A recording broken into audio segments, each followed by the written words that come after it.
Hello all, in this video what I am going to tell is the biggest fraud in the scientific literature is happening because of the artificial intelligence. So what is happening is, I'll tell you why it is called fraud. So what is happening with AI and GPT is there are nearly 10,000 articles which are produced in the medical scientific literature, and then around 13,000 are published in 2024 in the different medical scientific journals. So why I am calling this a big problem is, the reason is I will tell you. Let me tell you what are the different kind of punishments that the societies like COPE, that is the Committee of Publication Ethics, and International Committee of Medical Journal Editors, that is ICMJE, and there is something called WME and STM. There are different societies in the world which will be actually safeguarding the medical literature about the authenticity of the research articles that we are publishing. So what they found is, they found that this AI related articles are actually creeping in. So people are using GPT, people are using different AI softwares, large language models to generate the research by fabricating the data.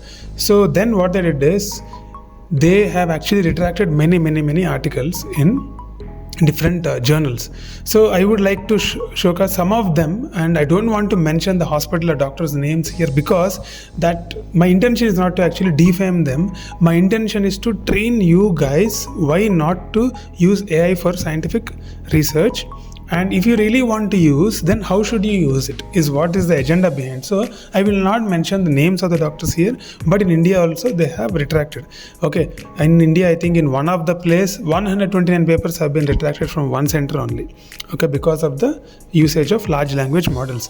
And then in another place 288 papers related to different publications have been retracted in another it's a different country, but 288 papers have been retracted. The retraction means completely removing out, and a person who is actually involved in this kind of data retraction, his previous publications also would be removed from the journals. And then not only that, in I think China, a PhD student has been expelled from his PhD, so he lost his job. Like that, so many scandals are there. So then what is the root cause behind all these things? Why is scientific community dead against AI when AI is actually growing leaps and bounds in all other sectors, even coding and all that? I'll tell you the reason. AI has a very big problem that is called as hallucination. So AI can actually imagine few things which are actually not non-existent, and they have calculated reported hallucination percentage that is nearly 20 to 30%. GPT 3.5 it is 20 to 30, GPT 4 it is a good model, so it is 10 to 20%, and Claude is 15 to 25%, and then DeepSeek is 30 to 35%, Perplexity is 25%. Then if you ask me, then Dheeraj, what about the research specific AI softwares like Research Rabbit, GenAI, SciSpace, even they have hallucination issues around 20 to 30%. So what exactly this hallucination is? So AI always tries to convince the user who is actually asking AI something. So if you ask a large language model to build a methodology, or if you ask a large language model to get some graphs or write discussion, it would write. But in that 20 to 30% is its own imagination. So that is how AI is built. Okay, then so there are ways to decrease that is called training, that people are actually doing that, but in 2025 it has not reached a level where this hallucination is less, it is significantly higher. So this is the actual problem for all the scientific community, because in a scientific journal, if you actually do something called as complete generation of draft in AI, so what will happen is that will lead to your publication of your journal in a good quality, in the publication of your article in a good quality journal. So it will be, if it is an RCT, then it will be called as a class 2 evidence. Okay, class 1 will be meta-analysis. So from class 1 and class 2 evidence, the top level evidence is created, like level 1, level 2 evidences. Like you have to follow level 1 evidence. For example, your false article, if it is actually creating level 1 evidence, that will impact a lot of patient treatments globally.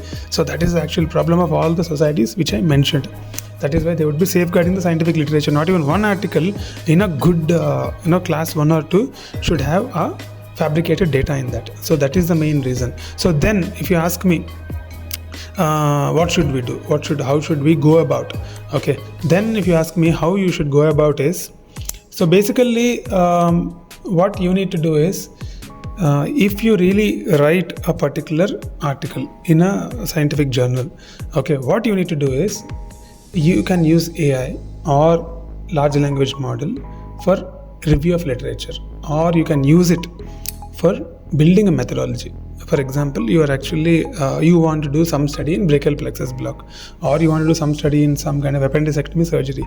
You can actually do some review of literature, get some 5-6 articles in that particular area, and then feed those articles to the large language model so that it is trained in those articles. Then it can think properly, and then it will analyze those articles, and then it will tell you that so these are the points which are actually emphasized by these articles, and then these are the knowledge gaps existing in the literature. Maybe you can choose one of the knowledge gap, and then you can think about working something on that along with the AI and build a strong methodology.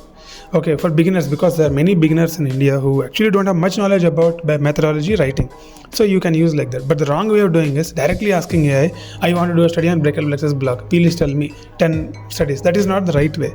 You should not use AI. You should actually co-create with AI. That is the concept. So you have to first read about that, and then get all the relevant articles and read a little bit about them, and then feed them, and then you tell the AI to actually read them and build a strong methodology for you. So here actually the AI softwares which are specifically having some connections with databases like SciSpace and ResearchRabbit and GenAI would help you more, because obviously they're trained in this particular thing. So you can use AI maybe up to this point is what I feel. So developing a methodology, doing review of literature is where I think you can use, but even then, okay, there is still 20 to 30% chance that it will get you false review of literature. So every review that AI is actually providing you, you have to again recheck it in PubMed or Google Scholar or Scopus, whatever access you have. Okay, and then you have to confirm that it has given. And just because it has given a table saying this is the review of literature, these are the authors, don't believe that.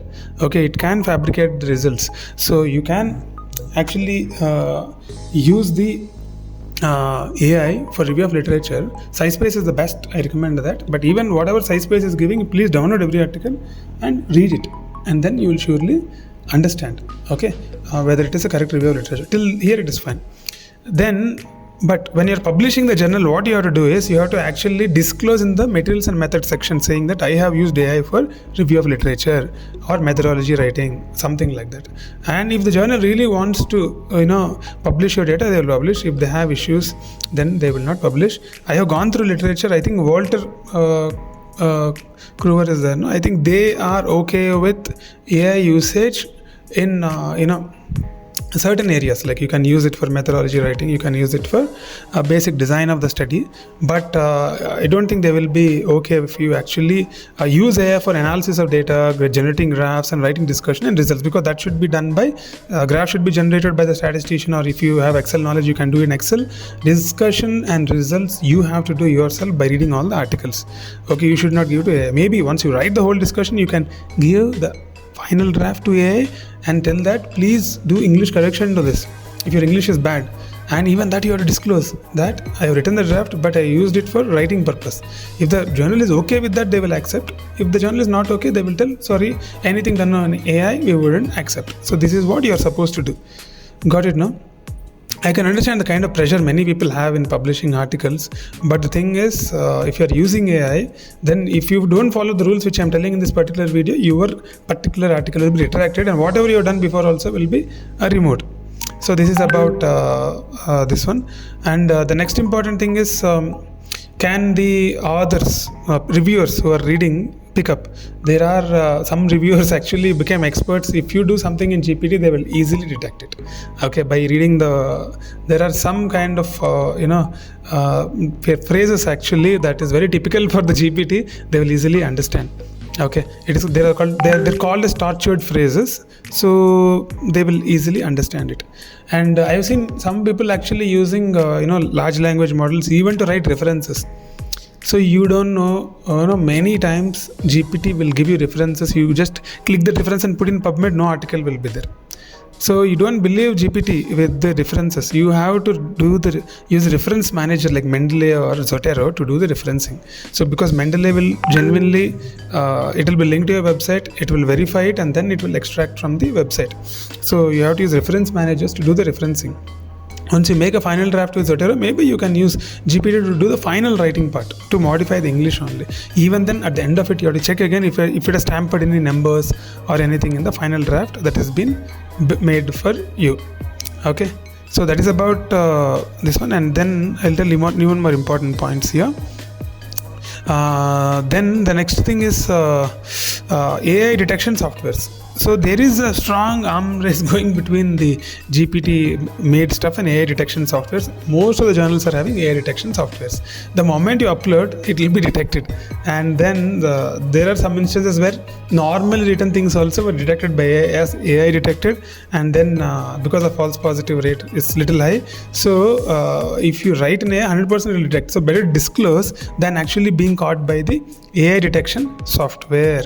So that is what I feel. So the important thing that you need to understand is scientific literature is not like a regular LinkedIn post or your regular whatever you write blog or anything.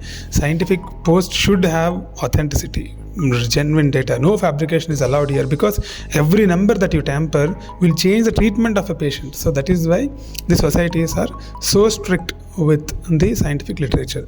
They will, in Western countries, students are expelled also if they find that it is being done like this without disclosure. So that is the impact of this one. And then if you ask me, then how should we plan, Dheeraj? Now you are saying previously you told that we can use AI for all these things. Now what should we do? So what I'm trying to tell is you can use AI, but only to understand the subject. So you do the basic research, then you go into Gemini. Nowadays Gemini is what I'm preferring. You can go into Gemini and do a deep research in that particular subject, and then you can actually read the deep research, because Gemini deep research is excellent.